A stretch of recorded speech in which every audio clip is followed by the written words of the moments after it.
Everyone may know the name of America's most notorious prison, but few know what really happens behind the barbed wire at Guantanamo.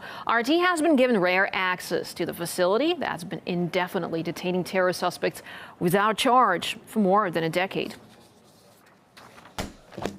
After a few months of paperwork to get cleared to visit the base, the trip to Gitmo, a hop and a skip from the Big Apple to Fort Lauderdale in Florida, and from there, a short hour-and-a-half flight, one largely kept under wraps with no indications of it on departure boards. The minute we land, we're greeted by escorts who stay with us every step of our trip, the Special Guantanamo Joint Task Force media team.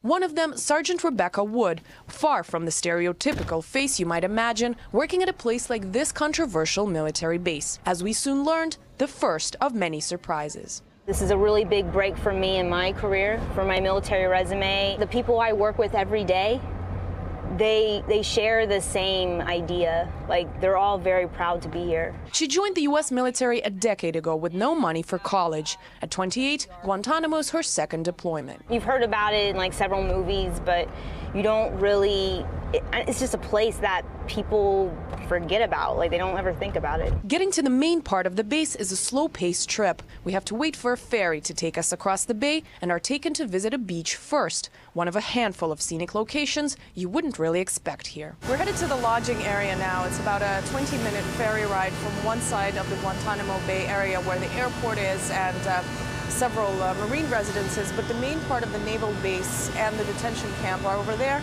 and that's where we're headed now. Given its reputation, Guantanamo isn't quite what we anticipated.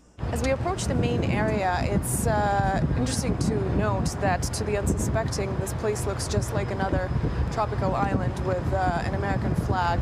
You would never be able to tell that this is the place housing one of the United States' most notorious prisons. The lodging area we're taken to is like any typical hotel, with palm trees and a marina right out the window. First impression, this can't be the place that has been casting a long shadow in America's human rights image for over a decade, where torture allegations, hunger strikes, and force feeding have been making headlines. I remember when I moved here, I thought I would just see like people in orange jumpsuits and fences everywhere, but I mean, the families all stay on one side and the rest kind of happens on another. The other side is where a total of 779 detainees of America's war on terror have been kept since 2002. A total of 164 now remaining at a whopping 800,000 taxpayer dollars per detainee per year, even though more than half of them have been cleared for release. We are in a remote location that factors into the cost.